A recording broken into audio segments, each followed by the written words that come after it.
Class is now in session. I'm Professor Hockey, and today we'll be discussing some pretty surprising news coming out of the San Jose Sharks camp today, and that is that the Sharks have decided to buy out the remaining year of defenseman Marc-Edouard Vlasic's contract. This is a move that has been theorized as a possibility in each of these last few off seasons because Vlasic has one of the worst contracts in the entire NHL, but it never made much financial sense for the Sharks. Over these past few seasons, they have not been focused on trying to maximize cap space and spend right up to that cap ceiling. Instead, since they've been tanking and trying to finish right near the bottom of the standings, their priority has simply been trying to hit the salary cap floor. And so Marc-Edouard Vlasic's $7 million deal was actually rather useful in being able to do that. And so it seemed as though the same logic would apply going into next year. The Sharks once more have the most amount of cap space in the entire league. They have to spend close to $20 million just to hit that cap floor, and so it seemed Vlasic's contract would once more come in handy. But with this buyout, the Sharks now have an additional $2.33 million of cap space that they need to spend to go along with the $4.67 million buyout penalty. And then the downside of such a move is that next year, when Vlasic's contract would have been completely off the books,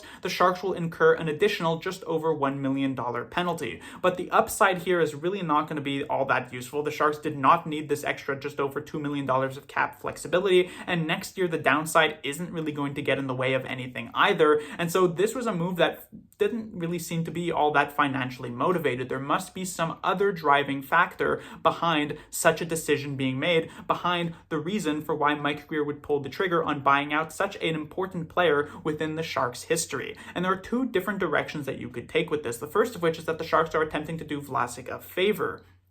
That because he is getting older and getting up there in age, nearing the end of his career at 38 years of age, that he would perhaps want one last chance of actually winning a Stanley Cup. Since he has spent the entirety of his career with the Sharks, we know that he has not actually done that. And we saw with Joe Thornton, for instance, that in the final couple seasons of his career, he signed with the Toronto Maple Leafs and the Florida Panthers to give him a chance of winning. And as we know, remaining with the Sharks for this next season, even if by some miracle San Jose managed to sneak into a postseason position, it is very unlikely they do any real damage or win a Stanley Cup. The chances of that are so microscopically small. He would be much better off signing with a bunch of other teams in the NHL who have a much higher chance of actually winning than the Sharks do next season. And so that is potentially a move here. But I imagine if this were truly the case, that the Sharks and Vlasic would have worked out some deal to mutually terminate his contract and give him the chance to sign elsewhere. The fact that this buyout was required tells me that Vlasic did not want to walk away from the final $7 million that he would be making this upcoming season, and that he did expect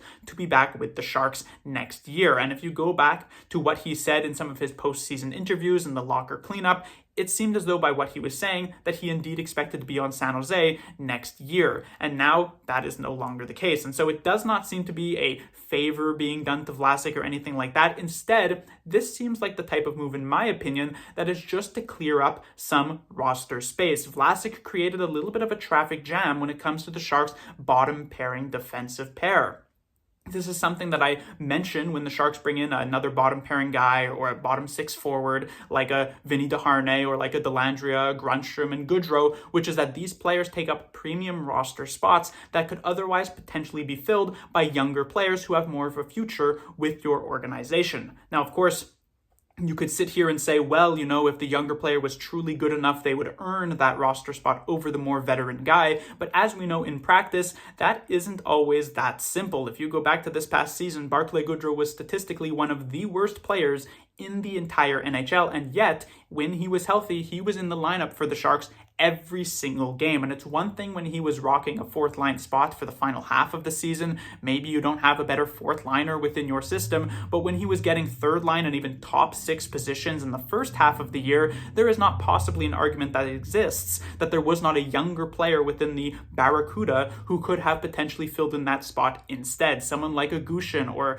really anybody that you could think of to take up that mantle instead of Barclay Goodrow playing on a first line with Mikhail Granlund and Tyler Toffoli. It didn't really make much sense. And so a lot of the times these NHL coaches, even one like Warsofsky, a fresh face here, they will defer to the more veteran guy, and that indeed could happen with Vlasic as well. In fact, if you go back a couple of seasons during the final year with David Quinn as Sharks head coach, Vlasic played 57 games that year, which is pretty good for a player who is more of a seventh defenseman at this point of his career. Vlasic was still upset at the end of that season because he felt as though he was healthy scratched too often. I imagine those feelings would persist going into next year, and so it would just simply get in the way having him maintain that roster spot, which also seems to be an indication that perhaps the Sharks are trying to clear up some space for a younger player to truly end up taking this position. Because if you look at the left side of defense, right now, obviously the Sharks haven't made any trades or signings to help out their defensive core, which is something that is likely to occur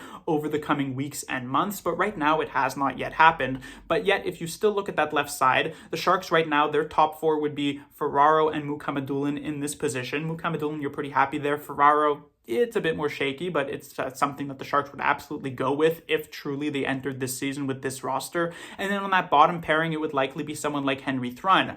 But we know that Sam Dickinson was a very real possibility of making this NHL roster next season because he's in a position where he either has to be in the NHL or go back to juniors. And as we know, and as Greer has said himself, he doesn't really have much else to accomplish at that junior level. So it is much more so in the Sharks' best interest to have Sam Dickinson stick around in the NHL. He doesn't have to play every single game, but he does have to remain on the NHL roster. And you only have 23 spots on your roster. 20 of them actually play in the game if you include the backup goaltender, and you would also really want like a 13th forward most likely to stick around. And so if Vlasic were here, you would probably be keeping up those three extra players of Dickinson, Vlasic, and that 13th forward. That doesn't really give you a lot of flexibility. And so again, it is definitely better that the Sharks get rid of Marc-Edouard Vlasic so that Dickinson and the Sharks as a whole could really have that type of ability to come in and out of the lineup. That is what we expect Dickinson to be doing next season. And so this is really kind of like a passing the torch type of moment where the Sharks, they go from the era of the old San Jose Sharks. Vlasic was one of the last holdouts. Obviously, you could argue that Barclay Goodrow is still here and he technically did play with those older Sharks teams, but realistically, he was not a huge piece. Vlasic absolutely was up with the guys like Thornton and Pavelski and Marlowe and Couture, those types of players. This is definitely the end of the era. The Sharks are moving on from one of their best defensemen from back in the day who's now gotten older to now a more younger, hungrier, raw talent like Sam Dickinson, 19 years old, really truly wanting to win moving forward here. And it definitely feels as though we are stepping into a new age of the San Jose Sharks.